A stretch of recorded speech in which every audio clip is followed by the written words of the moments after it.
All right, guys, pictures up. Pictures up. Pictures up. Let's roll sound. Rolling. Rolling. Sound speeds. Camera speeds. 2. Awesome. Take 2. Mark. Set. And action.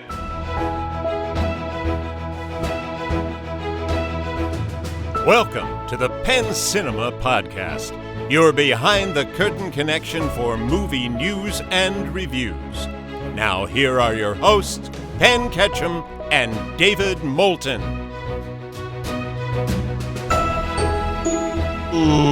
Welcome to the show. I'm David Moulton. And I'm Penn Ketchum. What's up? My dude, welcome back. What's up? I wasn't feeling well, then you weren't feeling well, then we had a holiday. Well, we each had the opposite window available. Yeah, for the holiday. On the 4th of July weekend, David was free on Saturday, and I was free on Sunday. Right. So here we are. Here we go. On Monday. On Monday. But boy, do we have we got like a full show. This is the show of shows. Yeah. Yeah. I feel like we have more news than normal, which means any news. Right. And good news. Yeah. Or I should say like interesting news. Interesting news. Yeah. We have a stupid amount of trailers, as I've dubbed it. Right. But all things worthy of discussion. Right. 2 movies to talk about. We're going to be talking about F1 and Jurassic World Rebirth. And we got a slew of very great and awesome listener feedback. I think we should raise our price. Yeah. At least double. At least double. You guys? Yep. Next week is twice as much. Double. Yeah. Get ready. All right. Walk us through this F1 news. All right. So we both have seen F1. Yeah. We're going to talk about it later. Yeah. Immediately after the amazing opening weekend, everyone's like, what's the sequel? Yeah. Little old me, I was like, was it a true story? I don't know. No, it wasn't. I knew that after I saw it, but going into it, I assumed it was it was sports. Therefore, how could it be not a true story? It's probably a true story. Right. Yeah. And so everyone's like, sequel. When's it coming? And of course, it made enough money for everyone to think it's inevitable. Yeah. Well, Brad Pitt spoke out and he said, hey, look, I'd love to drive again, but I really feel like the story is in the hands of the actor who played the younger driver and the team that was left behind. He said, my character his story's kind of done. He rode off into the desert. Right. He's like, I'm sure he's out there somewhere, but F1 is, that's part of the whole movie. It's kind of. I disagree with him on one very important point. Money. No, well, yeah. No, where I see an amazing opportunity, and obviously people are lining up in Hollywood to tell him this. The opportunity for him is in the sequel. He doesn't necessarily have to be one of the drivers. Right. Let him be the, crusty old man who guides the, championship drive or, some other plot, thing. And I mean, 100%, he has to be in a sequel. Well, I don't think so. I agree. No, absolutely he does. Because I think the whole thing was they offered him that position and he was like, no, he chases the free spirit. Right. Of the whole thing. But being in that position of the guidance thing would tie him down. For a finite period. I say third F1, F3. So the sequel's called F2. F2, right. Sarah's screaming right now. Right. And for F3, then he'll be real world old enough and movie old enough for it to be believable that he's not chasing the race anymore. I think that's completely wrong. I think that he can be free spirit and some inspire. It's like the boxing movies where the guy doesn't want to fight, but then there's some somebody died or somebody's life is on the line or somebody needs the championship money to buy a house for his mom, or there's some kind of inspiring thing that is moving enough. Javier Bardem calls him up and he's like, we got to run it back one more time. I'm just saying. And so he comes in. Stick around for that growth, and I don't know what he's going to stick around. Well, I mean, maybe he comes back in the sequel. Maybe the sequel has more romance. I feel passionately. Passionately. That F2 has to star Brad Pitt. I disagree. That movie, people just call it the Brad Pitt movie. Oh, do they now? Oh, yeah. Oh, do they I think now? it's like when Disney changed the title from Thunderbolts Asterix to the New Avengers. Warner Yeah. Brothers is changing the title from F1 to the Brad Pitt movie. Brad Pitt won. Or they just call it that Brad Pitt movie. That one. People will walk up to the counter and ask for 2 tickets to Brad, That one Brad Pitt movie. to Brad Pitt. Yeah. Not even the Brad Pitt movie. They just call I want 2 for Brad Pitt. Just 2 for Brad Yeah, Pitt. which has been really funny because we've had him, in Theater 5 sitting there. And so people buy a ticket and they just come just in come and, in. chat It's with kinda- Brad Pitt for a little while. It's and- kind of like a loop. Yeah, it's a loop. It's a loop. We try to keep it moving. Right. We don't want to dilly-dally too long, and we want to respect Brad's schedule. But Yeah. Mr. Pitt he loves nothing more than his fan base. And so the ladies come in, they get a picture with him, grab his butt. Duh. Well, that's the first thing I did when I met him. Right. Hey, what's up, bro? So I think people were Sports, just right? Yeah, that's right. I was like, "Yo, Brad, sports, am I right?" He's like, I know, dude. Oh my God, I can't wait to talk about this movie. I'm glad we got the sequel conversation out of the way. Right. Now, there's another sequel conversation that's happening for a movie that has not even already opened yet. Right. You want me to run through this? Please. Okay, so Superman. You know how sometimes when we plan out a recording, Yeah. we're like, okay, I'll see you on Sunday, Yeah. and I'm like, but when am I going to see you after that? Right. I'm always like, Right. You're like, what are you talking about? I'll see you in a few days. I was like, yeah, Right. but after Sunday, what's the plan? Right. When do I see you again? Right. Every time with you. Yeah, and that's basically what the fans are saying about Superman. Right. I know we're going to see him this weekend. And we love it already so much. Yeah, but when are we going to see him again? Let me run something by you. Because I found myself in a variety of embarrassing situations over the course of this holiday weekend. Oh, boy. Which is totally normal for me. Yeah. That's nothing new. Yeah. And let me see if you pass the test that I failed all weekend long. Oof. Are you ready? Yeah, Are you, no, I used you're the bathroom. nervous. I didn't use the pool. You're nervous. Oh, okay. I know. I thought I had you covered there. Right. All right. Are you nervous? A little bit. A little bit. You should Yeah, be. You should a be. little And bit. I don't know in my mind whether or not you know the answer to this Okay. question. All right. Who plays the new Superman? He doesn't know. Nope. I didn't put it in. It was in the headline that I took this from, but I definitely didn't. You put it know in who there. plays Lois Lane? The girl from Miss Maisel. Yeah, because we've talked about that Yeah. a million times. But the And guy, I know who the Green Lantern is. because that's Nathan Fillion Nathan Fillion from Serenity and a billion other things. Castle. You is might know him from Castle. is Pedro Pedro Pascal in this movie? No. Okay. But so Nicholas Hoult is. okay, so there's this young kid, an up and comer, a future superstar, Right. who's coming in as We'll all Superman. know his name after this. And all weekend we were talking about Superman, and everywhere I went to cookouts and celebrations and parties and bike rides, and everywhere I went, people wanted to talk about Superman.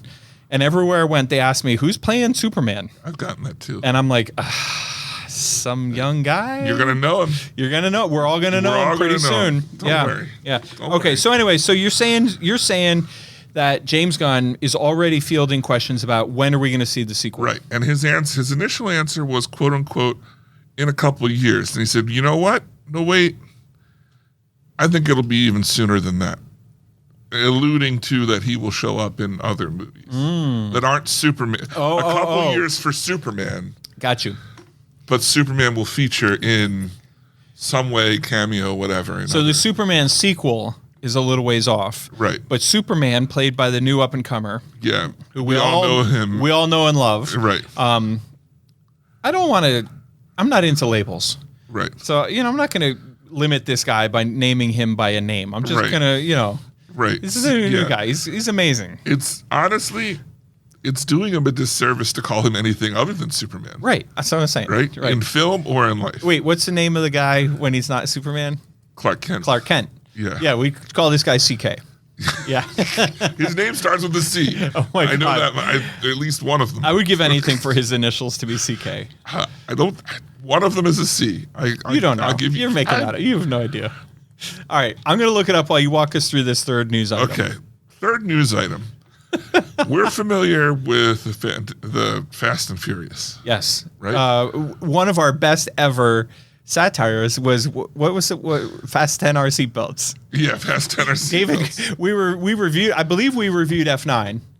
Yeah. And then when F10 came along, David called it Fasten your seatbelts. Yeah, we ran with that hard. That was so good. Someone said to me today, they said, I wish I could go back and experience how when you guys were saying that every movie was going to be Avatar 2, was secretly Avatar 2. Those were the days. Those were the days. David, have you ever heard of a young man named David Cornsweet? Yeah, I believe that's Superman, and anyone would know that. Everybody know. I'm sorry to hit you with such a softball. His name's David. His name I is. should have known that. His name is Shouldn't be that hard to David. Yeah. Corn Sweat. Coren Sweat. Corn Sweat. Coren. Yeah. Coren Sweat. Corn. I'm just going to call him Corn Sweat. Yeah. Maybe we'll just call him I told you one of them started with a C. David, his initials are DC. Dude. Drop mic. That's how he. That's huge. That's why he got the job. Yeah. That's like hiring Michael Crichton University to play, the next superhero movie in the MCU. Yeah. Last name Michael Crichton University. University. Everybody knows. Yeah. So many people have very that as a common last name. surname. Yeah. I don't know if you have a lot of friends, but Tons. I'm lousy with universities. It's very confusing in my social circle. Yeah. All right. So. Remember when Fasten Your Seatbelts came out? They were like, "Don't worry, the sequel to this movie will be out before you know it," because it ended on a cliffhanger. Yeah, almost literally, but it was more of a dam hanger since they were going down the dam. At this point, the sequel's going to be so far that when they come back to that scene, the son in the scene is going to be 25. Yeah. So anyway, they're saying in the sequel, which Vin Diesel swears is going to come out in 2027. What year are we in now? 2025. It says Fast and Furious 11. He confirms it's a 2027 release, and Paul Walker's Brian's going to return on screen. How familiar with Paul Walker's Brian are you? I assume that's his character. Yeah. That he played before he died. Oh, so okay. So now he's just dead to you? Yes. I mean, rude. That is so rude. Right. I'm not trying to be a dick about it. Well, I mean, I get that a lot. His brother will play the part. Oh. If you have seen pictures, his brother looks really like Paul Walker. All right, let me ask you a critical question. He's done it before in a previous Fast and Furious. The one that he died while they were filming. He played the character at the end, and they kind of just used a little computer to make it look more like him. I hope his brother's a better driver. Holy shitballs. That was, man. You got chills off of that one, didn't you? Oh, so rude. Wow. Talk about insensitive. What if David Cornsweat heard that? What a terrible thing to say. I couldn't resist. Yeah. I just couldn't resist. It's funny. No, it was. I bet you Paul Walker would laugh at that joke. He's up there listening right now, and he's like, oh. Yeah. He's like, I get it. He was probably glad that joke didn't crash and burn.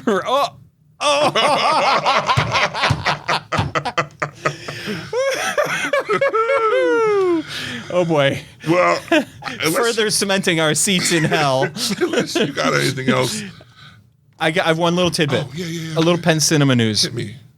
Do we want to talk about the head in the room? Well, it's not literally in the room. Yeah. You want to talk about that? Yeah. Okay, so the bad guy in Superman is Galacticus. No. What is it? First off, No. the bad guy in the Fantastic Four is Galactus. Yeah. Right. Okay. And so we have a popcorn tub. And David texted me about this popcorn tub. It's like, have you heard about this popcorn tub for Galactus? And I was like, have I heard about it? I saw it the other day. Bruh. Yesterday. Yeah. In person? Yeah. Yeah. And so we ordered them. And they're on sale, or I'm sorry, they will be on sale when Fantastic Four opens for the princely sum $85. 85. 80. I don't know. I forget if it's 80 or 85. So I went high, so I'm not like misleading you the wrong direction. A shit ton of money. Yeah. For a popcorn tub. And here's the wild thing. we only bought 12 of them. Mm-hmm. Which they'll all be gone on the first day. no, but first half hour. Yeah. Like if we say they go on sale at 10 a.m., we will have 12 people in line at 10 a.m. and buy them all. And I feel like we should have stocked up on more of them, but they cost me a lot of money too. Right. And if you ever wander down to the booth in Theater 2, there's a graveyard of specialty items that, like, it's really, really difficult to get the ordering right. Like, we have ordered stuff for Lilo and Stitch, for example, was the most recent sort of fluff up when people were mad because we ran out so quick. Right. But then we have like really cool stuff for Karate Kid that like we're sitting on hundreds of dollars worth of unsold crap. And the Mithrigan stuff is probably... Oh, and the Mithrigan, honestly,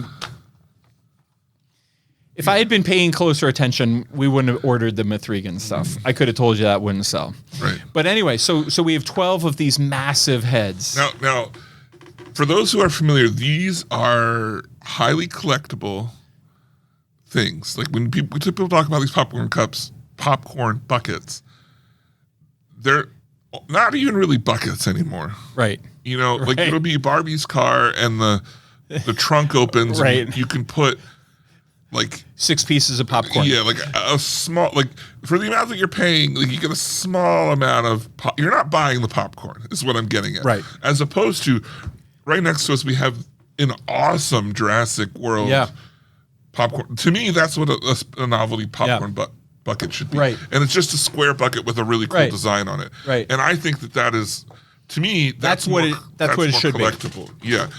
But that's cool too. Drink holder, little dinosaur. Those things are toppers. Those things are cool. But this thing is huge. Now, normally, like I said, that you can't put much in them. Right. But this Galactus thing is like 2 feet tall. Yeah.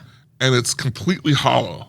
You can fill the whole thing with popcorn. Now, if you're buying this thing, you're not buying it for the popcorn, and you don't want to put the popcorn in there because cleaning this thing would be a nightmare. Are you a gambling man?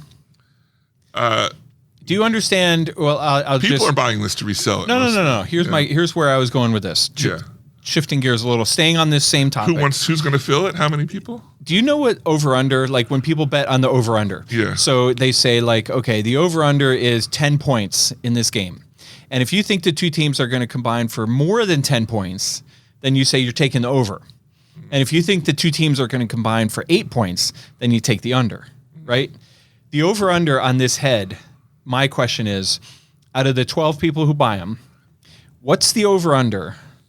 I think the over-under is 1. Yeah, I would say 1 person. How many are going to put popcorn in it? Because maybe, if the over-under is 1, I'm going to take the under. You can't put it in the dishwasher because it has electronics. Yeah, no, you can't. It has absolutely not. It's cool as hell. I saw it and I was like, maybe it's kind of worth it. That would be pretty cool. But then it's like, what would you do with it? Where would you put it? Why would you have it? Like, if you have a room for Marvel stuff, like even if you just want to set it up with like figures, because I would say it's accurately sized to put like a Silver Surfer figure next to it. But that's great. Anyway. Yeah. If you get a chance to see them, which they'll be gone in a flash, but if you get a chance to see them, it's pretty cool. Look it up online. Keeping on Fantastic Four before I move on. You taking the Silver Surfer down? We might. There's been talk. You should. It's probably a lot of work. It's really tricky. Yeah. And it's also very old, so we're nervous about whether or not it survives the trip. But for what David's referring to is, we have a large Silver Surfer, a life-size plastic molded model of the Silver Surfer in the booth. And it's cool as hell from whatever movie that was from. Rise of the Silver Surfer. And it would be fun to bring it downstairs. Anyway, the new one's a female, but it doesn't matter. What I was going to say before we got distracted was that tomorrow night, meaning Tuesday, July 8th, Superman sneak peek in IMAX. You can only get tickets through, you have to be an Amazon member and get your tickets through Fandango. Wow. But the pre-sales for that show and Superman in general indicate that this is going to be a massive, massive title. Nice. Yeah. So anyway, that's all the news I got. Oh, there it is. There it is. And would you say we have a stupid amount of trailers today? Well, you would say we have a stupid amount of trailers. I would say we have a plethora. I didn't say that we have stupid trailers. No. I say that we have stupid amount. Now, if you want to guess? Yeah. Okay. I'm gonna Guessing you want me to guess your trailer of the week? Yeah. No, you want to write it down and I'm find gonna, out? Okay. Yeah, I'm going to write it down. I just need to look. I wrote what I think yours is going to be. I don't think you're going to guess mine correctly. Really? Yeah. Really? Oh, I know yours. Oh, Got do it. you? Yeah. Okay. All right. Well, you know me so well. I see how it is. All right. We have what? 14? We have not a dozen, Yeah. not a baker's dozen. We got a Valentine's Day dozen. February 14th. That's what I'm saying. We have 14 trailers, and I'm pleased to report that only 2 of them look lame. And even the amount of lameness is It's tolerable. Is the type of I could be convinced. Yeah. Right. You know, to watch. Right. It's not unwatchable. It's just not very good. Let's start right off with those 2. Okay. The first not awesome trailer we have stars Dave Bautista, Olga, and Samuel L. Jackson, and it's called Afterburn. And it's basically this guy's on a crazy post-apocalyptic hunt to find the Mona Lisa. Yeah. And Samuel L. Jackson gets to say the MF word. Yeah. And that's his whole thing. There's going to be lots of quips and jokes will be made. Yep. And of the 2 bad ones, yeah, I think this is the one I would want to watch the most. Yeah. The other bad one is Ice Road Vengeance, starring Liam Neeson from our friends at Vertical. And I completely agree with you. I can see Afterburn being a decent movie.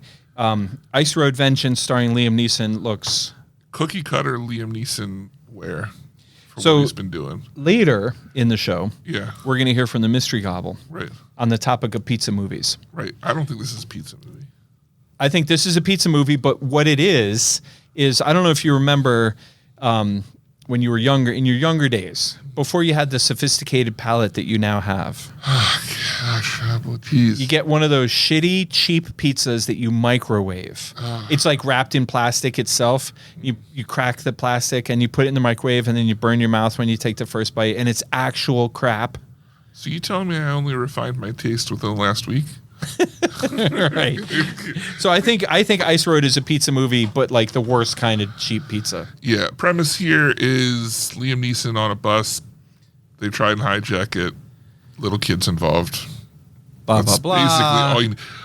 I pray that this is released within a week or 2 of Naked Gun, so that someone goes to watch this and accidentally sees Naked Gun, and the mistaken crossovers be amazing. Yeah.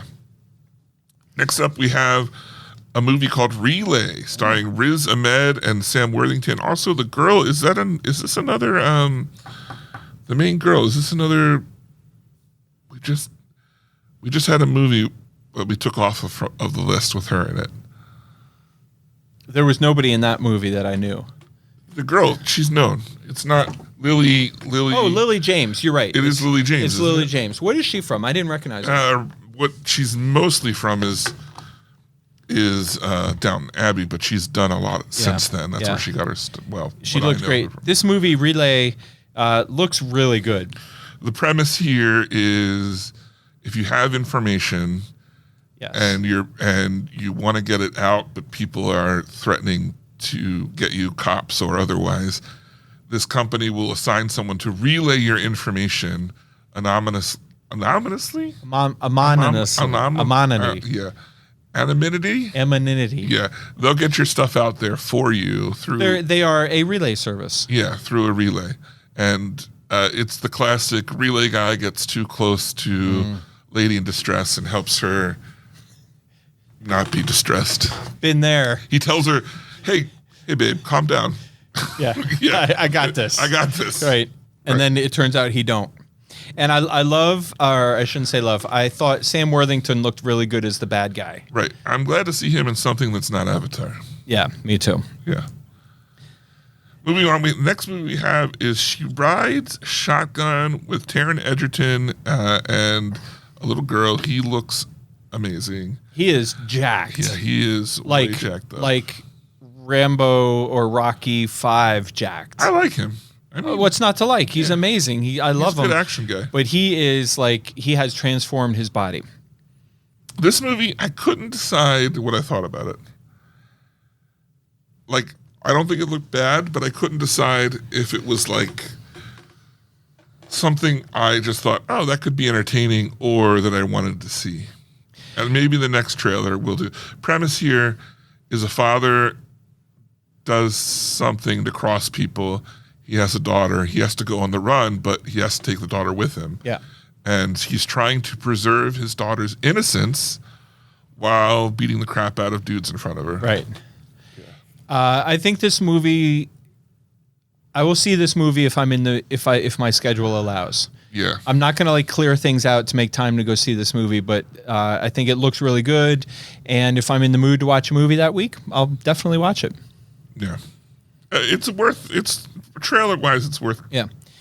The first big movie on our list is The Cat in the Hat, starring Bill Hader, which comes out from Warner Brothers in March or February or something like that. I think March. And this movie, I predict, is going to be huge. This is Horton Hears a Who type of stuff. This is Dr. Seuss. It looks incredibly well made. It has Thing 1 and Thing 2 and Thing 3. What can you say about it? It looks like Cat in the Hat. Yeah, but more importantly, it doesn't look like a beat for beat Cat in the Hat. Right. It looks like a modernized. Right. Like, in the first part that you realize that, well, first it gives more backstory to the cat and what he's doing instead of just being an ambiguous entity. But it's kind of thing. I get the impression it's like a Monsters Inc. type of. Yeah. They get assigned to kids, but he shows up and the kids mace him. That's a great. I'm sorry to interrupt, but I think that's a great analogy. Is this Cat in the Hat is Monsters Inc. meets Horton Hears a Who? Yeah. Okay. Go ahead. Yeah. Well, he shows up and they mace him, so they it's not. Yeah. And they mace him. They shoot him in the eyes with pepper spray. Pepper spray. Yeah. And there's also more there's more there's Thing 1 and Thing 2 and then a bunch of other things. They've definitely upped the comedy to be a little bit more modern. They've expanded the universe without making it feel as an adult watching this they've cheapened the appeal of the Cat in the Hat. Yeah. I think it's going to be huge. Yeah, and this is from Warner Brothers. This was the attached trailer on Superman. Oh. Yeah. I'm sorry, not Superman. F1. F1. Now, I pushed it back a little. Did it? Was it? Yeah, I played it on F1, but I pushed it back. I think I did. I didn't see it on F1. I played it on something. Awesome. Way to go, Penn. So here was my theory on trailers this week. We got a new booth guy, Johnny. Whoa. And I told Johnny, except for Lilo and Stitch and Elio, every single moviegoer who sees a movie over the 4th of July weekend, the last trailer they saw, and we'll get to the asterisks, the last trailer they saw before the movie started was Superman. And that movie, the trailer before the feature is referred to as the attached. Right. Because in the old days, when the film came 35 millimeter, the trailer was literally attached. It was part of the first, or I should say the last reel. So it went in there. But let's use this opportunity to jump over to our next trailer, which was Odyssey. Yeah. Which was literally attached to Jurassic World. Old school style attached. Yeah, so it was old school style. And what was interesting was they didn't tell us that they were doing that. So I was doing a quality check in Theater 13 to make sure that the 3D was working okay. And so I watched the Superman trailer go, and the lights went down because Johnny did what we said we would do, which was put Superman on everything. Yeah. And the lights went down, and another trailer came.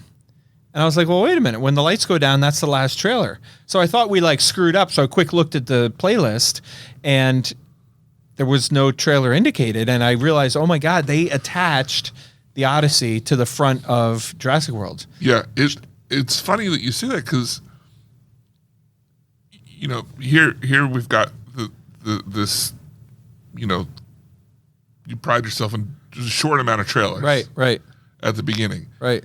And it's amazing how used to that you get, because when this trailer started playing after Superman, I immediately felt fatigued. like attention-wise. Yeah. I was like, this feels like, how many trailers were there? This feels long, like longer than I would have expected. I wonder how many more trailers there are. Yeah. It's just an interesting... You do like Regal and start the feature 35 minutes after the advertised start Side time? note, did you see that they are now going to put on the ticket the add the trailer time and the pre-show time Oh, interesting. and the actual start time Oh, that's a nice service. of it? And I'm like, Yeah. nobody's going to show up for the start time. Or Well, the pre-show, some people will want to see trailers.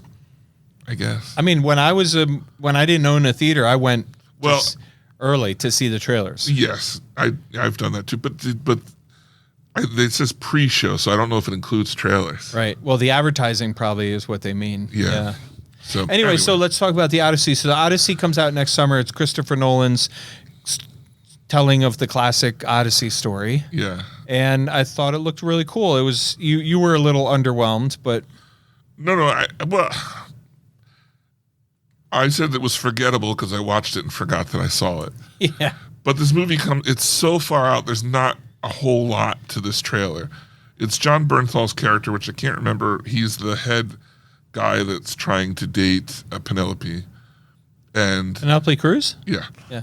and then it's him during the part of the Odyssey where he is trying to convince Odysseus' son that they should just basically take her. Yeah. And forget it's been 10 years and they should forget about Odysseus and they should just be able to marry her. But this whole thing was written by Homer, right? Yeah, from The Simpsons. Which you never even knew he was an author. Right. Right. You spent all that time on the couch. Right. They never showed the creative side. He's always at work, Yeah. doing nuclear stuff. I think that was they did a disservice to the character. What are you gonna do? If I was him, I'd be You'd be upset. miffed, Yeah. irked. So I can't really recommend that you need to see this one. Wait till the full trailer. Yeah, is what I'm yeah, saying. absolutely, This yeah. was a teaser. I thought it was cool for what it was. Yeah, it's fine. Yeah. Yeah. I mean, I'm looking forward to it because I like the Odyssey. Yeah. Moving on, we have a movie called Sentimental Values, Oh. starring Skarsgård. Which one? Alan? Bill, Bill Skarsgård, I think. the father. Yeah. And it's a story of him being a famous actor or something, Yep. and then his two daughters having to, later in life, like 30s, 20s, getting to know him as a person. He says, this tells you the whole movie. Yeah. He says, being your dad is the best thing that ever happened to me. And she says, then why weren't you there? Yeah. Yeah, I think this is, well, the dialogue attached, the text attached to it made it seem like it was the best movie that's ever graced the screens of all time. Yeah. I think this will be good. It is in Swedish or Norwegian. Oh, Like, I didn't pick up on that. It's both. David, is this your trailer of the week? No, That's what I picked. really, Yeah. my dude, you are so wrong. I bet now that I know that, I bet we have the same trailer of the week. Interesting. Yep. Okay. Next up, don't tell me this is your trailer of the week. Downton Abbey No, comes out on September 12th. Oh, sorry. Well, let's do it since I already skipped that one. Yeah. We'll come back to it. But Downton Abbey comes out on September 12th. Trailer number 2 dropped. Right. And it can be summarized with 2 words. What's that? She's divorced. Yeah. So, so basically, first trailer was, "Hey, Downton Abbey's back. Get hyped." Second trailer is, "Here's the plot," Right. and it's Mary living the divorced life. I thought that I don't know. I'll have to rewatch because I thought she had remarried, but and it's about her, like the struggle of her taking over, and Yeah. If you like Downton Abbey, I think you'll be excited for this. I think this looks good. It doesn't make me want to watch the movie any more or less than previously.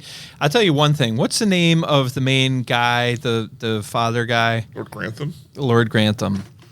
That scene that they have had in both trailers where he kisses the house or Yeah. whatever. Come on. I hate that. Really? I think it's going to be I- so touching when it happens. No, it's awful. Apparently, you've never felt emotion. Yes. I'm a cold-hearted son of a bitch. Yeah, that's for sure.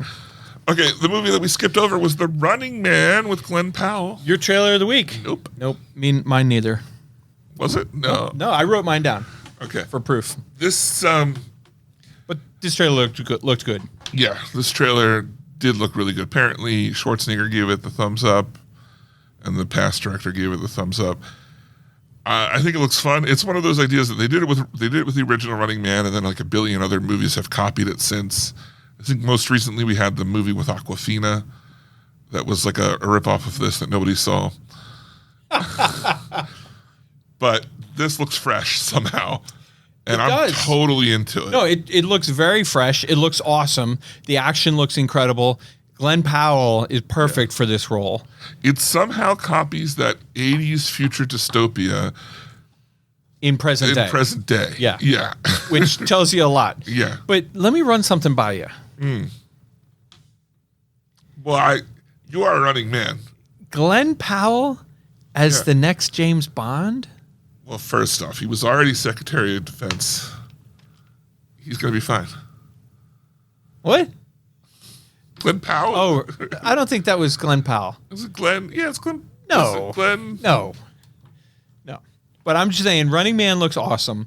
And while I was watching it, I was thinking to myself, this guy would make a good James Bond. He's too old. And I don't mean that he's actually too old. I mean, he's too old for what they want to do. If you look at all the like four guys that are supposedly the end selection, they're all in their mid to late 20s. Gotcha. They want to do a young Bond and hold whoever it is over for 15, 20 years. Glenn Powell was Secretary of Defense, wasn't he? No.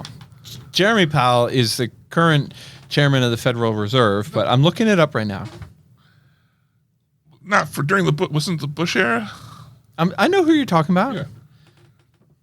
Powell, it was something Powell. Colin Powell. Colin Luther Powell. See, told you. He was an American diplomat and Army officer who was the 65th United States Secretary of State. Got it. Nailed it. They call me Mr. Political. Right. Yeah. Sports and politics. The two big ones. Is what we do best. Yeah. And right behind it is history, as evidenced by our Homer. You know what? I got a message from the Abacus. He's traveling this week. Yeah. Where is he traveling to? Kentucky, Illinois, somewhere. He's loose out in the world. Oh, he's going to the big Arc, wherever that is. I think it's St. Louis. St. Louis? St. Louis, Missouri. No. The Arch? Bible Arc. Not the Arch. Bible Arc. The big Arc. I think it's in Kentucky. Noah's Ark? You're telling me life-size you're Noah's telling Ark. me Noah's Ark is in Kentucky. Well, it's an exhibit. All right. Well, this is good because this is now the most ridiculous part of my day. I was wondering what was going to be. You can go to it. I woke up this morning and I swung my legs over the side of the bed and I sat there in a quiet, pensive thought. Yeah. Just me and my maker. And I thought to myself, what's going to be the most ridiculous part of my day? Maybe I will find out that somebody with a ridiculous nickname who we know and love is going to go travel the world to find the Ark, and it's going to be in Kentucky and take his family. You never heard of that? You heard of it before? No. I know. Is it in like Dolly Parton? Is it in Dollywood? It's its own thing. Oh. It's huge. People I know a ton of people have gone. You can look it up after the show. I can't wait. I'm going to write it down. What's the over-under on Penn going to visit the Ark? Zero. All right, can we get back to trailers? No, hold on. No, okay. He sends me a picture, and he said, I thought it was weird that a movie theater had a podcast, but this grocery store has a podcast. Oh, shit. And it was a picture of their banner advertising their and it was like break the food chain or something was the tagline. That's great. Yeah. So we should get Stouffer's to do a podcast. Say what? You used to work for Stouffer's. Yeah, long time. I'm not going to ask you about it just because I don't want to put you on the spot. But what's the over under on them getting a podcast? Zero.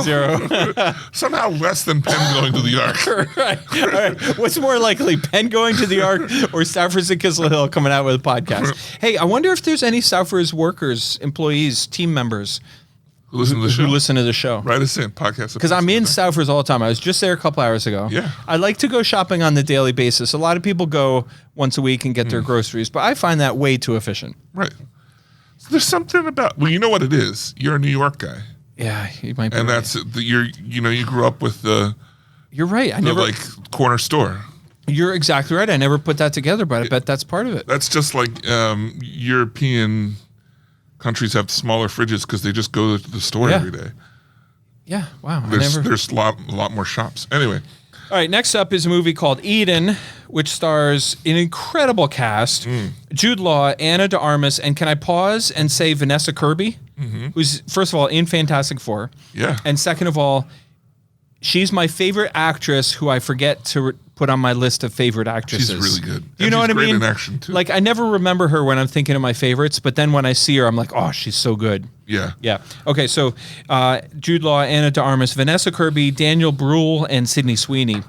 What a cast. And the show is called Eden. The movie is called Eden, and it's about these guys who, populate a remote island and, like, try to form their own culture, but then find out they are their own worst enemies or something like that. It's very Lord of the Flies. Yeah, yeah. But I couldn't understand if they were put there for a competition or if they went there by choice.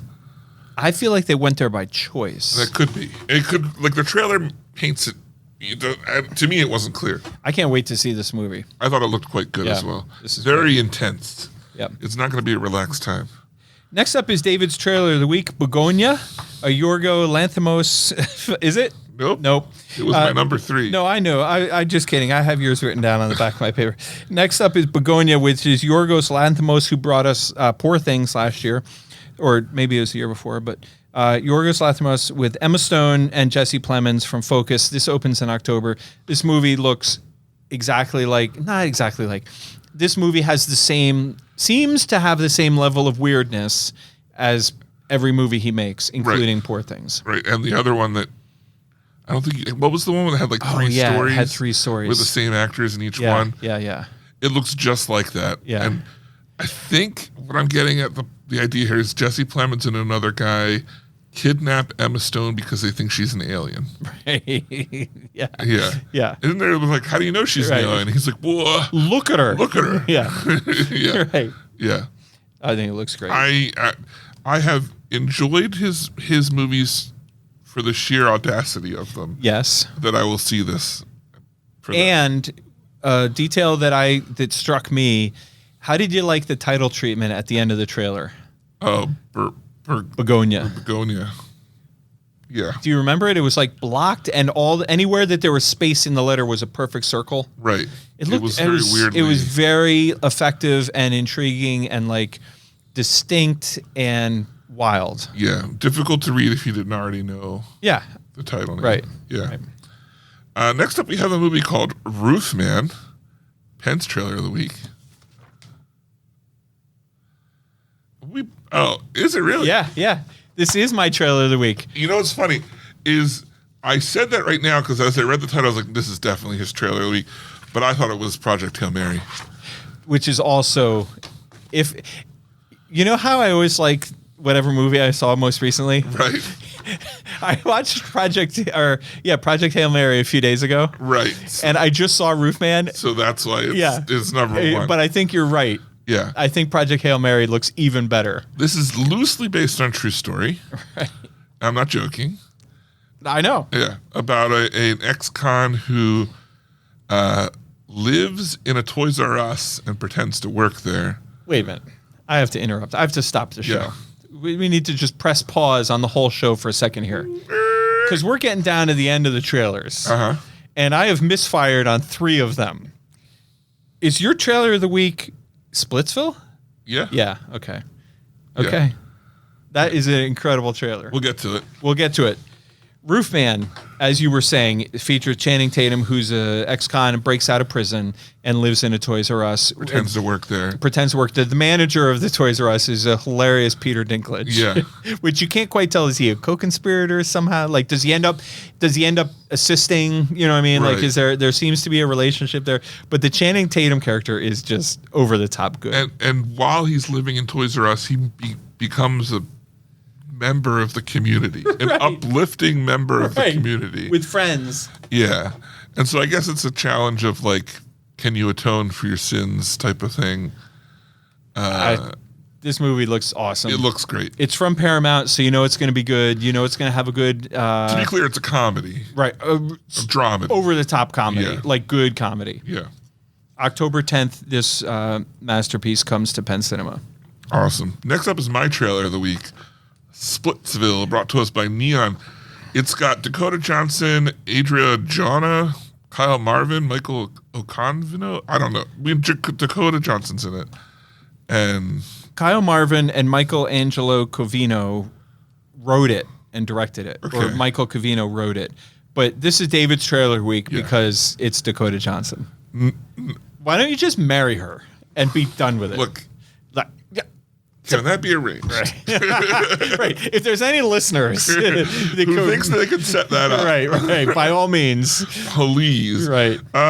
No, this legitimately, to me, looks hilarious. It's a dark comedy. Yeah. Yes. It's a very dark comedy. I agree with you. And if there was if our show required us to agree on trailer of the week, Yeah. I would yield. Really? Yeah, because this trailer is freaking hilarious. Yeah. So the premise is we got a guy whose girlfriend's trying to break up with him, and she admits that she's had multiple partners while they've been in a relationship. And he freaks out and just runs. I guess they were near a friend's house or something, because I think they already knew. Freaks out, runs to the friend's house or these people's house. It's Dakota Johnson and her husband's place. And he seems to have they have a connection, him and Dakota Johnson. And then it turns out both of them tell him that they have a non-monogamous relationship and that it's open. A polygamous relationship, you could even say. Yeah. Well, I think a polygamous would have all three partners. Oh. Non-monogamous means that you can have other partners. Phenomenon. Phenomenon. And so he and Dakota Johnson's character hook up, and then he thinks it's all loosey-goosey, so he tells the husband, hey, just so you know, yeah, no big deal. me and your wife, Right. we went to town. And then the husband, of course, freaks out. And throws both of them through a window. Right. And so it becomes a thing where probably either A, they just always said that, Right. and he thought she never acted on it, Right. or something along those lines. And then you've got both couples trying to work through the same thing while staying in the house. Yeah. Dark comedy ensues. So This movie looks awesome. I didn't catch when it comes out, but it looks really good. yeah. Next up, we have a movie that I will not be watching, although it looks terrific. It's a horror movie. Mm-hmm. I thought it was like a thriller, but I can see now that it is a straight up horror movie. Yep. We're talking about trailer number 2 for the movie Weapons, which stars Josh Brolin and one of my favorites, Julia Gardner. I mean, I don't know. Something happens to these kids, and something else happens, and there's aliens, and there's The premise is one night, all 17 kids of this one classroom get out and run, weirdly run out of the house and down the street and away. yeah. And then it's caught on all cameras and everything. These kids just get up and walk away.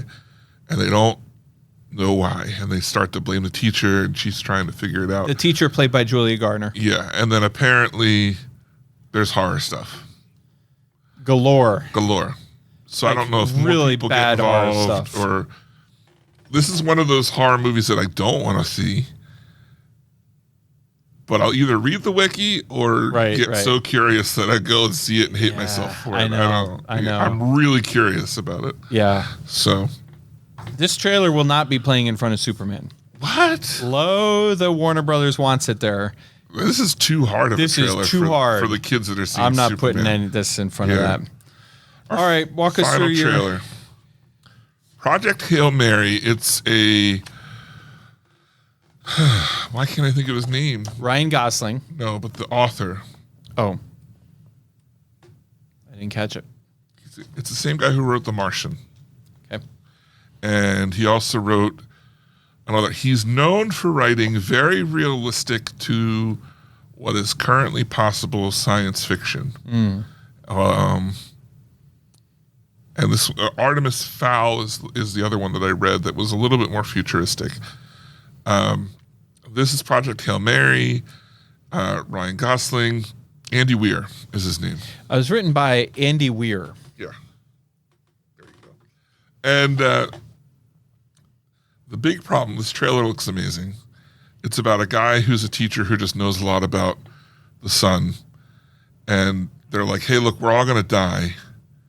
But you need to go out there and try and find out why the only star in the universe not going out is this one singular star.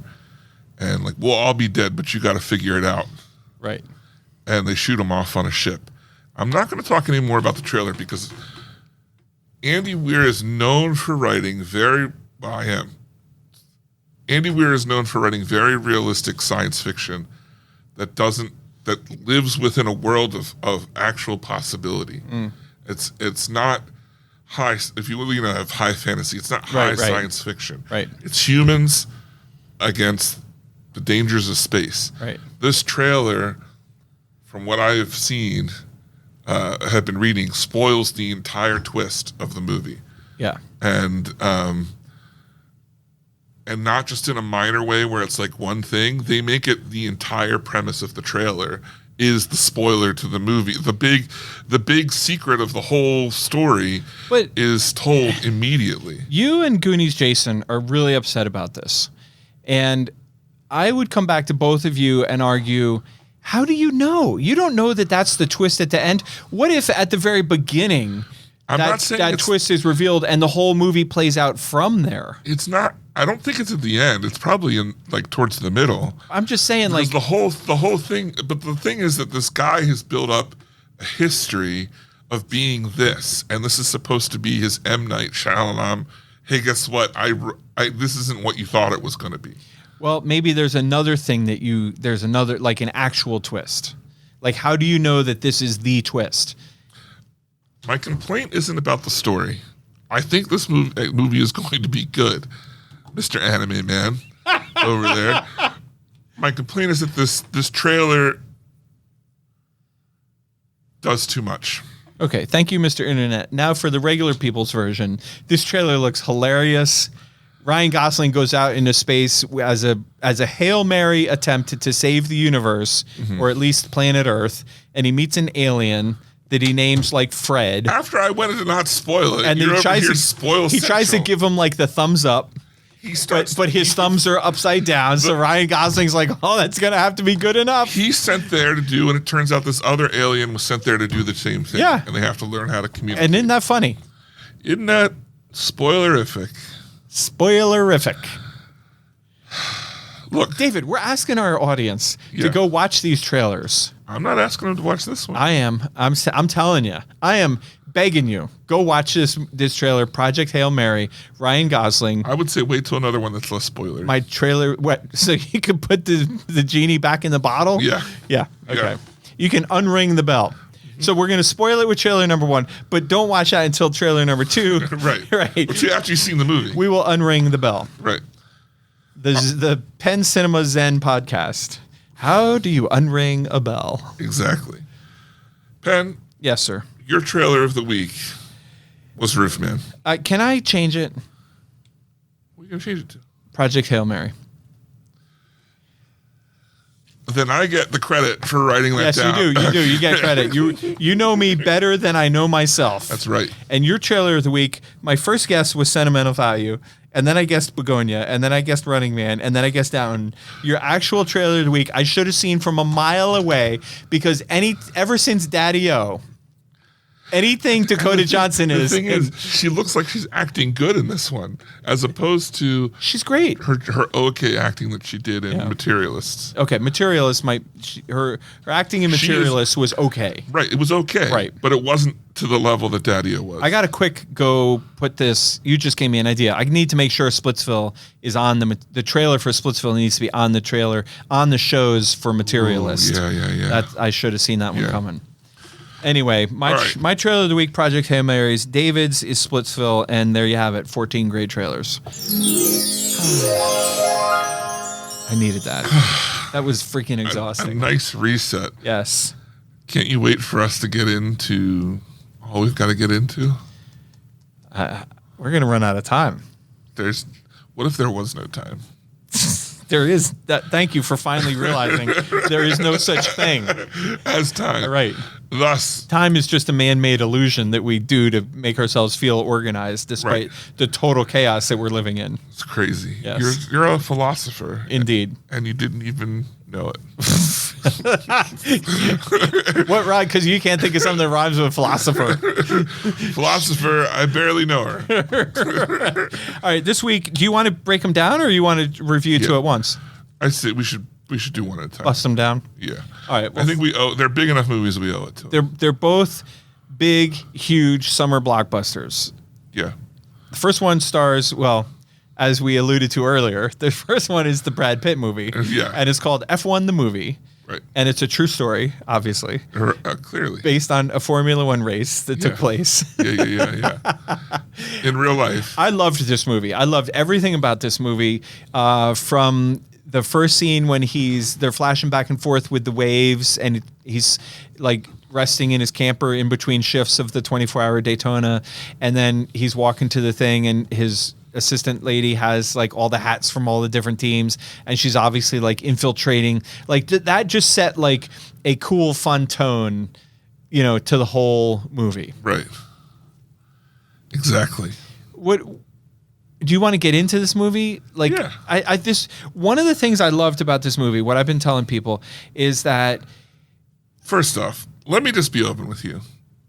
I spaced out when you were talking there. What did you say about infiltrating?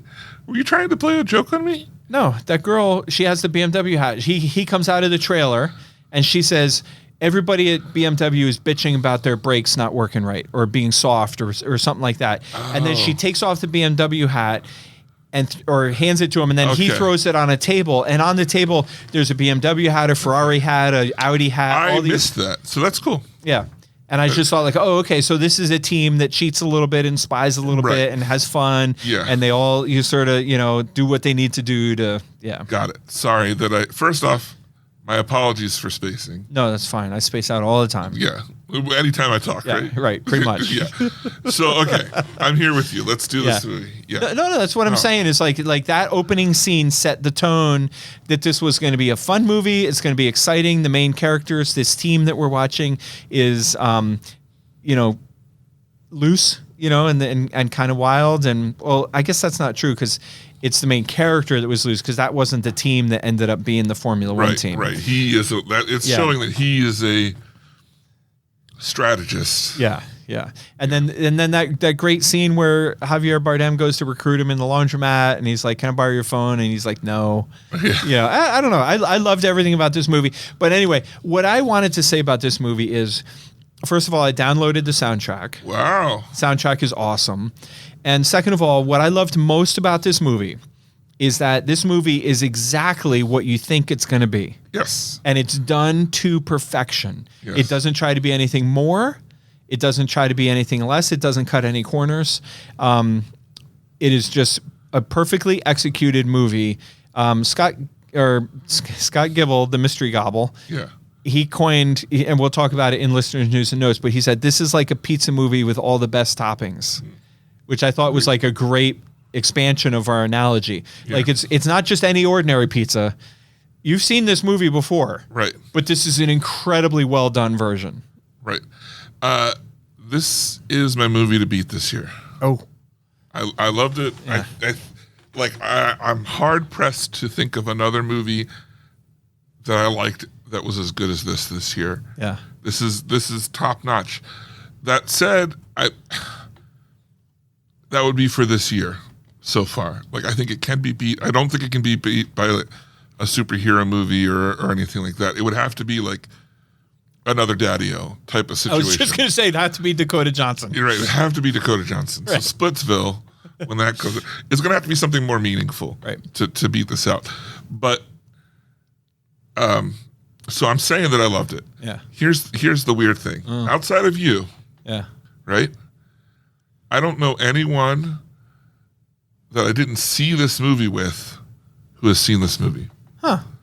It's like it's almost an Avatar thing, and I don't hear anyone talking about it. Interesting. It's like it's not. I'm not saying that it's not good. I'm not saying that people didn't go see it, but I am saying it doesn't have buzz. Made $90 million on opening weekend. Right. $26 million on its sophomore frame. It's clearly doing well. Yeah. But it's one of those things where now I did see a great video this week that was about how Avatar has no cultural weight. And while it's this big movie, that two of them are two of the most biggest budget movies or biggest profitable movies ever. Yeah. Right?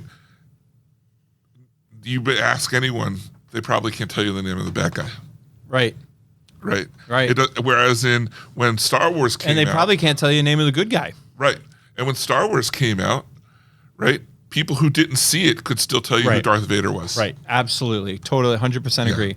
So anyway, I don't want it to be like that because I do think that this movie is well worth seeing. I had a blast seeing it with two F1 fans who were telling me all about the things about it. And I was just kind of like, sure. Yeah. All right. Yeah. I mean, cars go vroom. Yeah. You know? Sports. I get it. I was more thinking, it's like, I could definitely play an F1 video game. I think that'd be cool. Yeah. Yeah. You could be an F1 driver. I mean, sure, from Big the couch. Time. Yeah. No, easy. Easy. So, best movie I've ever seen. Best movie of the year so far. I haven't given it enough reflection to agree with that second one, but maybe I'm not arguing it. It's certainly one of the best of the year. That's easy. And yeah, best movie of all time. I loved it. So I'm not saying it's best movie of the year, but definitely saying it's best movie of all time. Right. Right. Right. I'll make that makes a lot of I'll sense. make that commitment. Yeah. You know. Yeah. That makes a lot of sense. Right. Yeah. All right. So go see F1. Next up, we have Jurassic World Rebirth. Penn, how do you feel about Jurassic Park Rebirth? I loved it. Yeah? Yeah. Tell me. I just recently watched it, so that that explains everything. No, but I all right, let me put it into perspective. I did love it. I definitely did not enjoy it as much as F1. But the thing that it had going for it, just like F1, is that it was exactly what I wanted it to be. It's exactly what I thought it was going to be. All the people who I thought were going to die, died. All the people I wanted to live, lived. Yeah. And I didn't fall for the fake out thing when they tried to kill off the good guy at the very end. And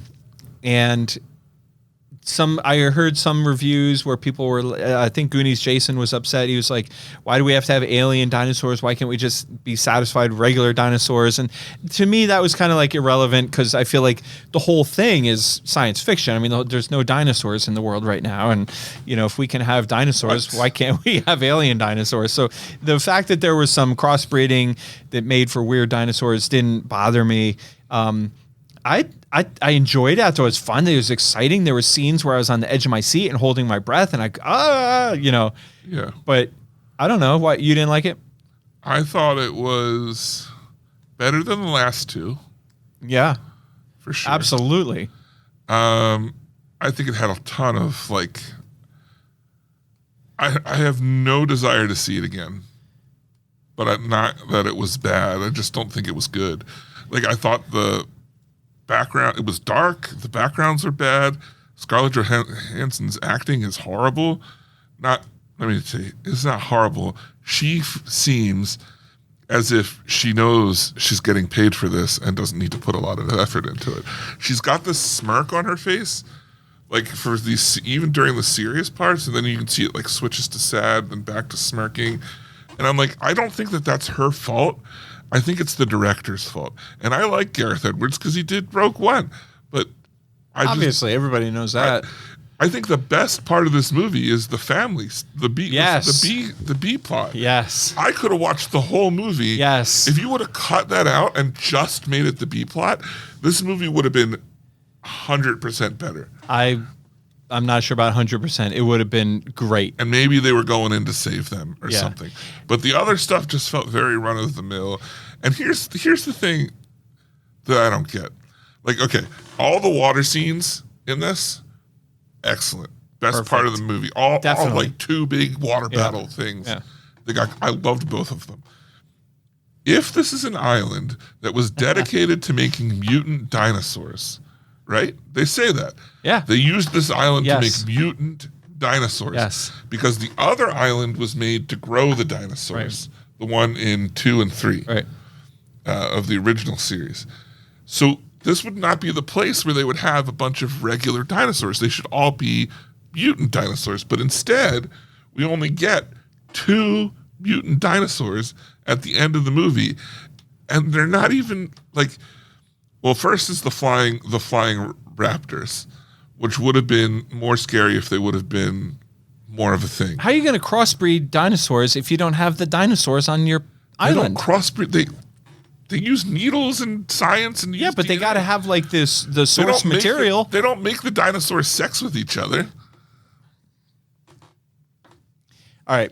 So But- and then Goonies' problem is too many alien dinosaurs. Your problem is not enough. And then the big bad Rancor, stolen straight out of Star Wars, his scale is all off. Like his first appearance, he is big enough to bite a chopper with his mouth out of the sky. Right. Like huge. Right.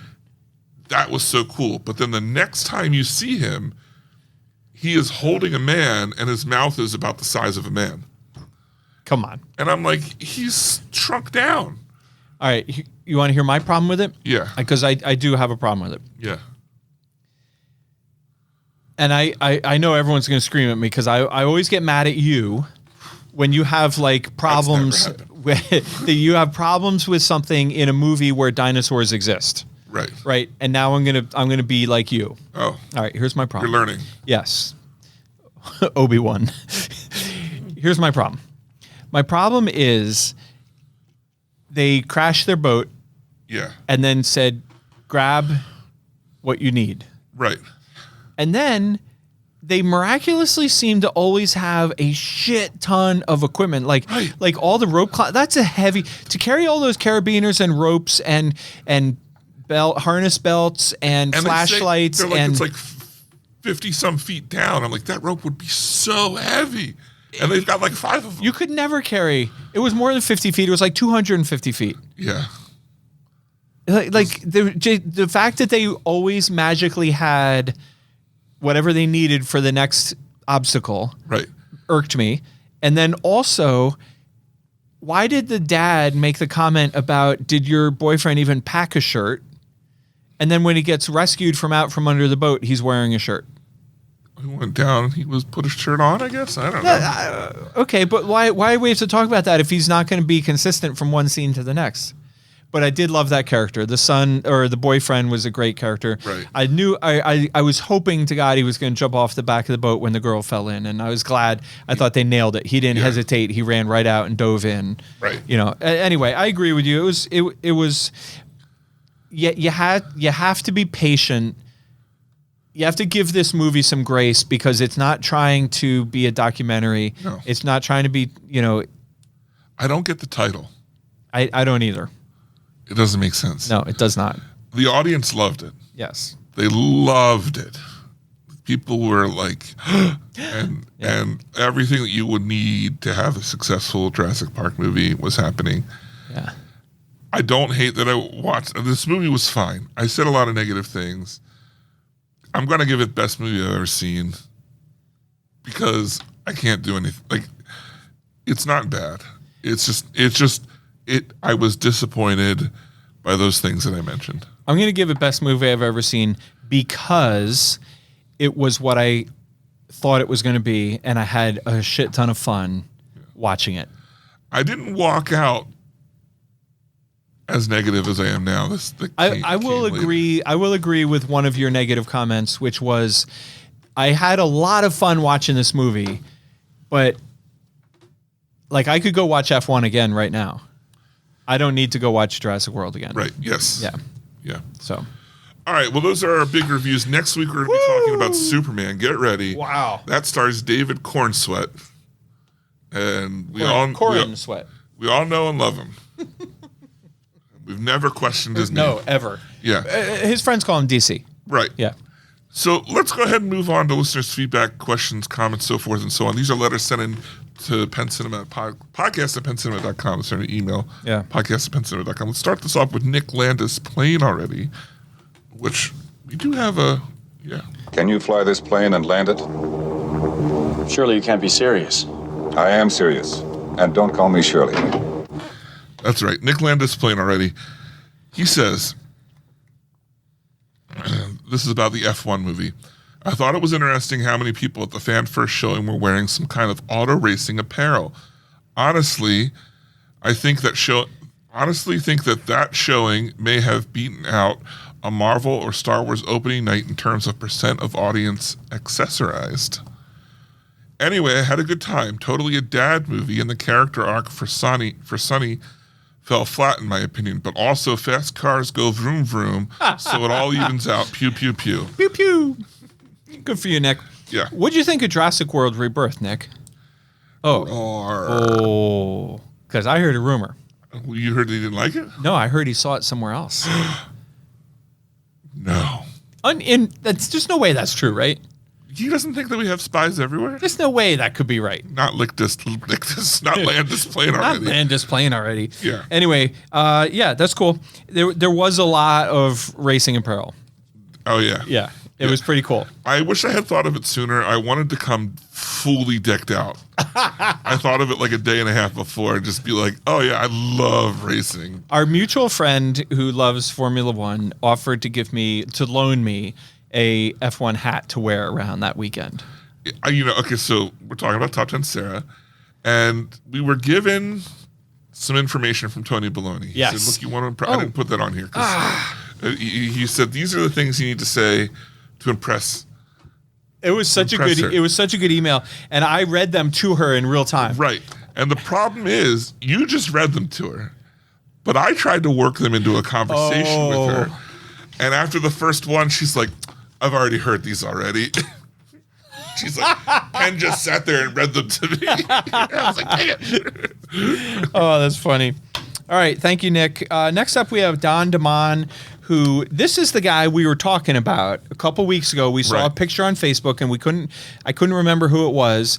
But this is the guy. So I'll tell you the story in his own words.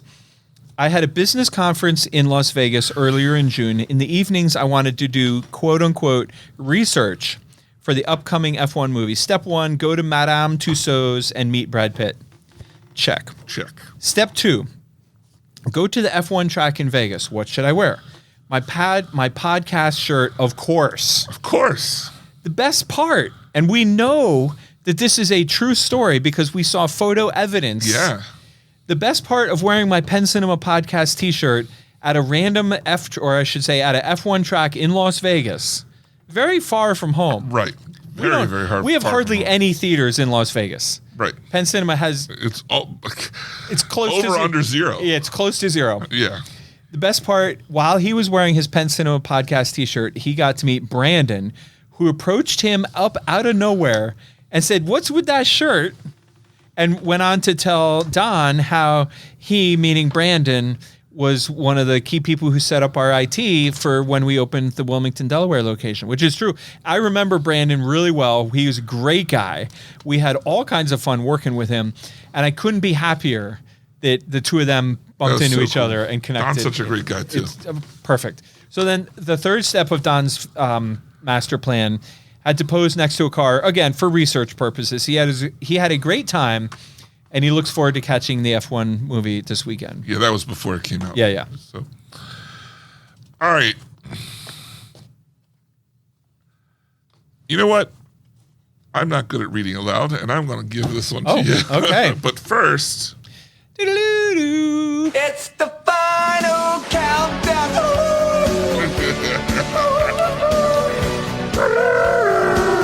The final countdown. Just when you thought it's over. No. It goes again. All right. I wish Jen would write us in so we could play her. I love her theme music. Play it for us. Play it for us? Yeah. I gotta get up. It's not queued up. All right, never mind. Hold on. All right, Sarah wrote in, and as our devoted listeners know, I forgot. It was right there, and I forgot. You just what give it it was called. when we play that intro. Yeah. I just sit up from my chair real quick. He's got to stand up just a little bit. Just get up out your seat. Yeah, it's almost like, whoa. Yeah, exactly. So as good listeners know, Yeah. our resident in-house Formula One expert is Top 10 Sarah. Yeah. Also one of our favorite listeners, but we brought her on to be our F1 consultant. We didn't want to go into this high and dry. So here's her report for what she thought about F1 and some other... To what she legitimately sent to the wrong email. Yeah. She said, and you had to send it again. Yeah. So Sarah writes in, as a fan of F1, I was very worried about this movie. However, my worries were unfounded.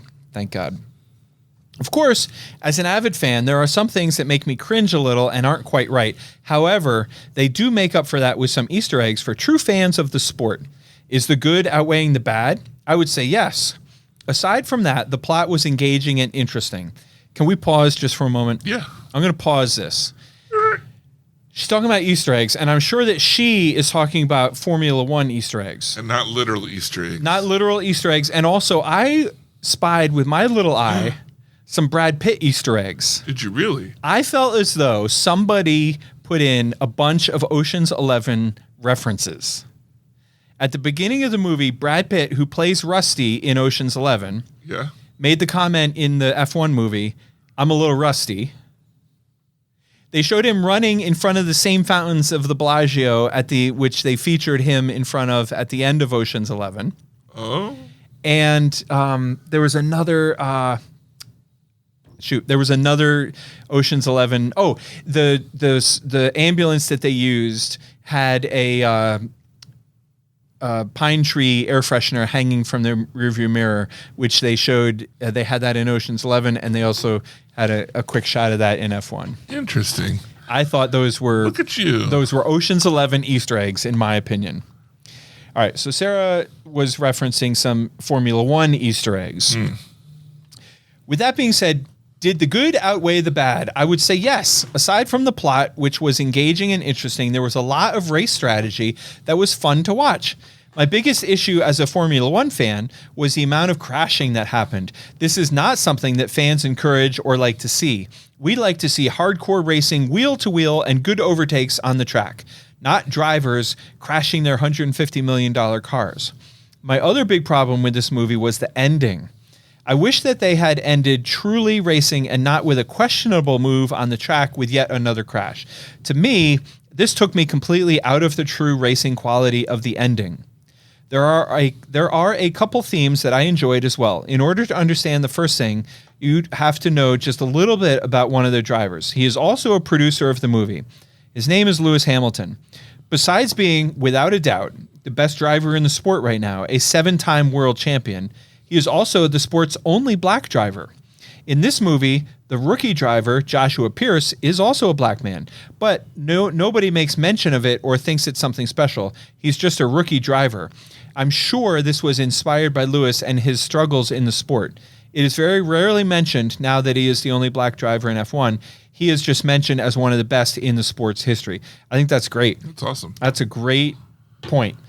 Yeah, and that is really cool. I'm glad that the producers, probably inspired by Lewis Hamilton, did that. That's pretty cool. Second theme that I enjoyed is this entire movie is based on a team that is in last place. Talk about the ultimate underdogs. It just shows how hard it is to even get 15th place, much less a win in this sport. I love that at one point we are cheering on the fact that Sonny Hayes merely just finishes a race. From there, we can cheer on P15, P10, P4 from this team and these drivers. I think it's weird that she talked about the influence of Lewis Hamilton, but she didn't mention how they read the Declaration of Independence and the influence of Alexander Hamilton. Yeah, this is very strange. Yeah. Maybe they're saving that for the sequel for F2. Yeah, it makes a lot That'll of be in sense. F2. Yeah. Which I heard is being written by Lin-Manuel Miranda. Yeah. All the music. Right. F2 is going to be a musical. Perfect. Yeah, which is perfect because it was in that same era, Alexander Hamilton's time. I don't know if you know this. Did you know this? I didn't. Yeah, This is new information. No, I read about it recently. Okay. It was during Alexander Hamilton's time that Formula One was first invented. That makes a lot of sense. Its roots go all the way back to the 1700s. Yeah. Yeah, the first Formula One. All right, moving on. It was invented by Ben Franklin. That's why they. It was just one of the F1. many. Yeah. You think F stands for Formula, but it's the Franklin one. Yeah. Yeah. That makes sense. It's true. The lightning would strike the key that would start the car. Right? Yeah. Right. Yeah. That makes sense. And everybody's favorite driver, Michael J. Fox. All right, next up we have. We do the gobble gobble. We do the turkey wobble. We do the gobble gobble. Mystery Gobble trying to make up for lost time. I spent the weekend with Mystery Gobble. Oh, that's it. I saw him on a variety of occasions, and he made some interesting comments. And at both times, I said to him, "I wish you would write these into the show because they need to be shared with the public." And to which he was like, "Okay, but I'm only going to write the barest minimum." Right. No context. Yeah, of what literally the one sentence he probably said to you. Just, you'll get it. David, is it time that we hold our listeners to higher standards? I mean, if you're writing in for the first time, right? Which, first of all, I wish you would. Right. I would love to get a new listener. Podcast at pencinema.com. We redid our email to make it easier to remember. Right. So it's now podcast at pencinema.com. If you're writing in for the first time, we have all kinds of grace. Yeah. We don't spell check.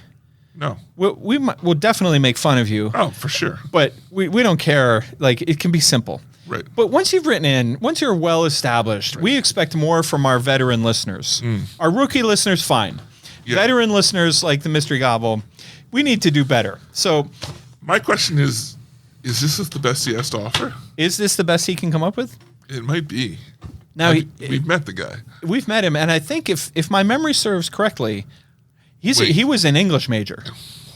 Yeah, I'm pretty sure he was an English major. I think he wrote a thesaurus for his PhD. That's interesting. Yeah, Dr. Gobble. He wrote a thesaurus for his PhD. Wow. That was a good one, right? Wow. That was a good one. That takes a lot. I know about school.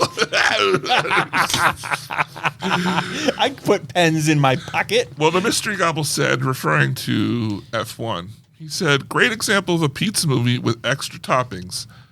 You've seen the plot a dozen times, but it was still a good movie." All right, I need to clarify this. I thought it was original enough that I didn't feel like I mean, you knew they were going to win, but that was about it. Okay, that's not what I want to talk about. I want to talk about our frequent use of the analogy of such and such is a pizza movie. And Scott made the point that this was like a pizza movie, but with pepperoni and mushrooms, which triggered me to think our analogy of a pizza movie can be broadened, can be expanded for a movie like F1, which I'm going to say was kind of a pizza movie, but it was really good and it had all the good toppings on it. I disagree. Okay. You think it was more creative than that? I think that this is better than a pizza. This is a blockbuster. It was so good. Yeah. To me, a pizza movie is a movie. Yeah. It's almost like it's not quite a guilty pleasure. Yeah. But it's just like it was good for what it was, but it's not anything special. Okay, but you're getting hung up. A special. This is okay. Yeah. If anything, this is Zootropolis' pizza.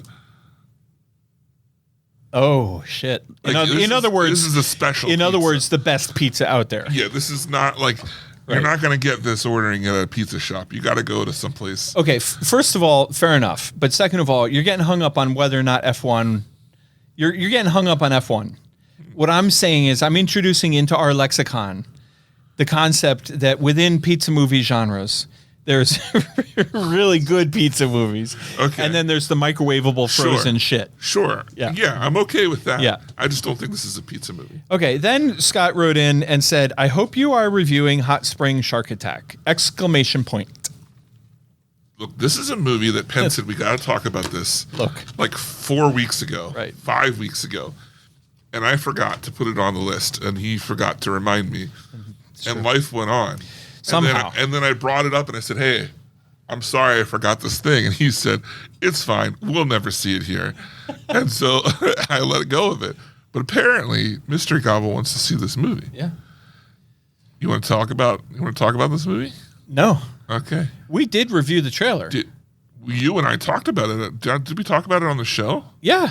Okay. Yeah, we reviewed the trailer on the show, which Mr. Gobble must have overlooked. And I don't have plans to play the movie. It looked okay. So Scott has an ongoing joke whenever Cocaine Bear comes up, which interestingly comes up more than you might think.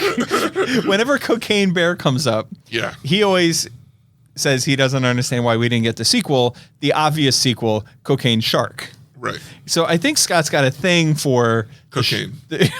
well, that goes without saying. And that's how he was able to write the thesaurus. Exactly. And if you knew him, Yeah. it would be obvious because Right. nobody's more wired than this guy. Yo, you know, yeah, that's the he's- first thing people say when they think of Scott Gimple is hyper. Right. You know, Yeah. wound up. Yeah. You know, bouncing off the Speedy. walls. Right. Nobody ever thinks calm, laid back, Right. Exactly. relaxed, Yeah. easygoing. So, do you think that he would watch this movie? He would definitely watch this movie. Yeah, whatever. Okay. Hot Springs Shark Attack. David, what's up with you? What's up with me? Yeah. You want to know what's up with me? Yeah. All right, I'll tell you what's up with me. David, what's up with you? All right, here's what's up with me. I've been watching what I referred to earlier today. I said, I'm trying to make faces to keep David from being able to continue. yeah, I said I may have taken in a clinically unwell amount of Demon Slayer. A clinically unwell amount of Demon Slayer. Is that Yeah. what the sentence that just came out of your Yeah, head? as in I've been watching too much of it. Okay. Yeah. Roger that. And obviously I'm getting something out of it. So, but not enough to be like, oh, you gotta watch this. Yeah. I've gotten to the point where I've passed the movie that we all watched. Yeah. Makes a heck of a lot more sense when you have any idea what's going on. Yeah. So, I also watched Ironheart, which is the new Marvel series. I don't think it's a, needed watch, but it was decent for what it was. That's all I have to say. So that's what I've been up to. Yeah. But it makes me wonder, Penn, would you give me a second so I could just figure out what's up with you?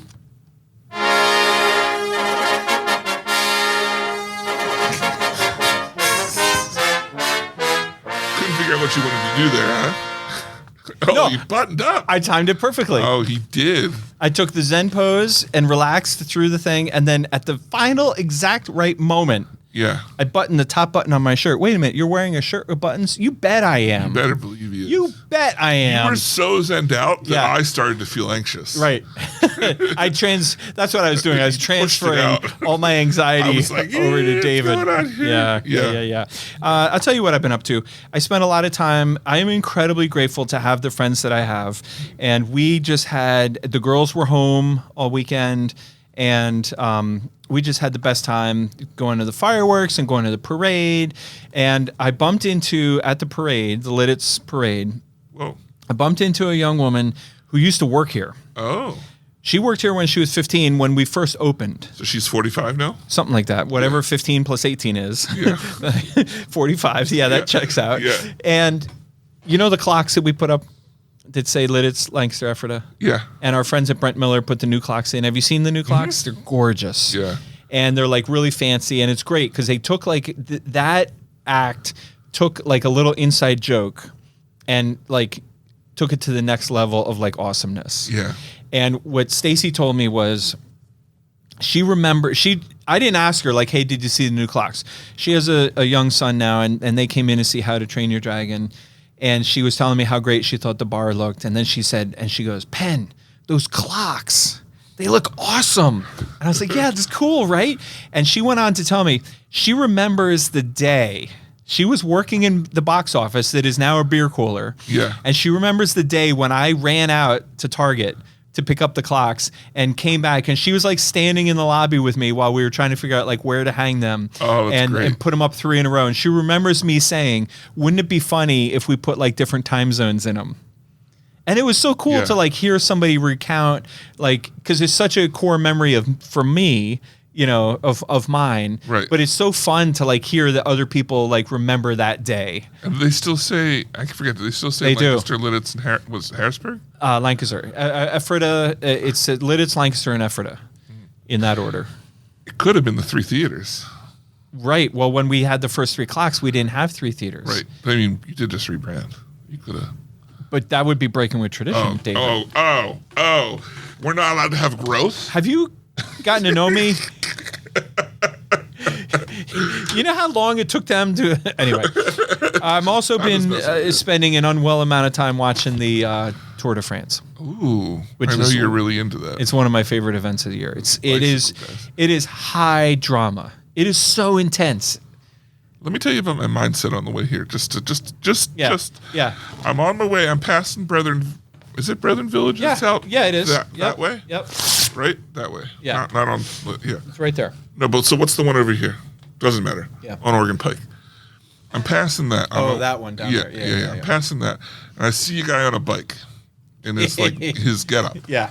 Right? He's in his getup. Amy calls it his costume. Right. He's in his cosplay. Right. He's cosplaying. Yeah. As a biker. Jonas Fingerguard. Yeah. And I because I know who that is. Right. Obviously. And I pass him, and for a split second, I wonder if that's Penn.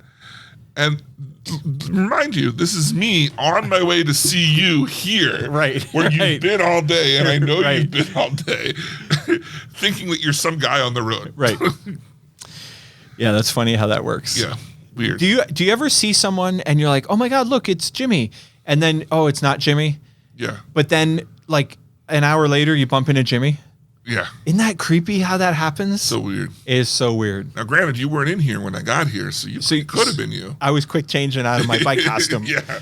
Wow. All right, Penn, this has been an episode. And a half. Yeah. Next week we'll be back with Superman. Can't wait. It's going to be so great. We want to hear what you think of Superman or any of the stuff we talked about today. You can do that by emailing us, podcast@penncinema.com. Look, if you want to be a part of the show, though, what's the best way people can do that? Best way to be part of the show, and this is a twofer. Mm-hmm. Best way to be part of the show, and the best way to support the show. Yes, I'm sorry. Best way is to write in podcast@penncinema.com. And here's the trick. Mm-hmm. You should write in and let us know what you thought of F1, Jurassic World, or Superman, or all 3. But bonus points if you tell a friend to write in. Even if they've never listened to the show. First of all, never listen to the show. And second of all, I would love a fake movie review. You haven't seen the movie, but here's your review of it. Right. Right. This will be our first letter from Coldplay because he doesn't watch movies. And this is something that I've done on this show. Oh snap! That reminds me. Right? Haven't we had a couple episodes where you and I reviewed a movie where one of us hadn't seen it? Yeah. But that reminds me of something that we have neglected to talk about. Oh yeah, July 19th. July 19th, we'll be back for a live show at high noon at Complete in Box's anniversary celebration.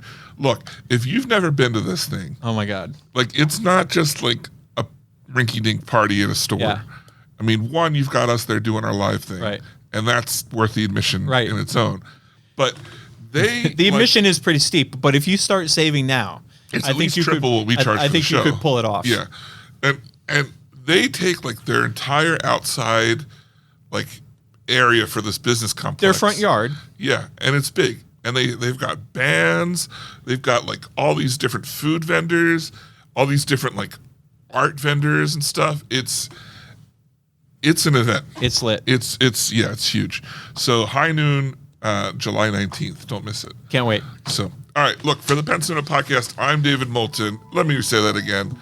Once again, for the Penn Cinema Podcast, I'm David Moulton. And I'm Penn Ketchum. And I'm Penn Ketchum. Take care and party on.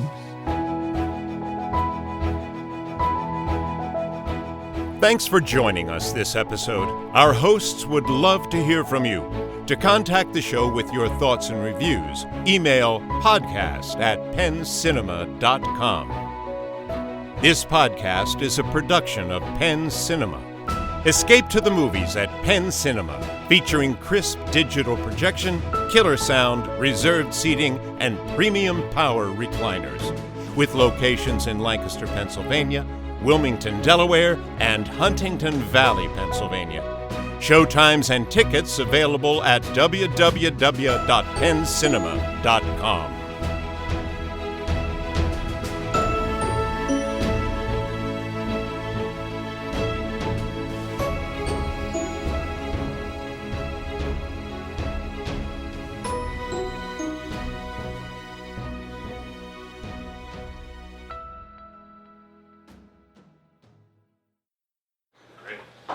Nice. That was awesome. Good. Yeah. Great. I'm happy. It's a cut.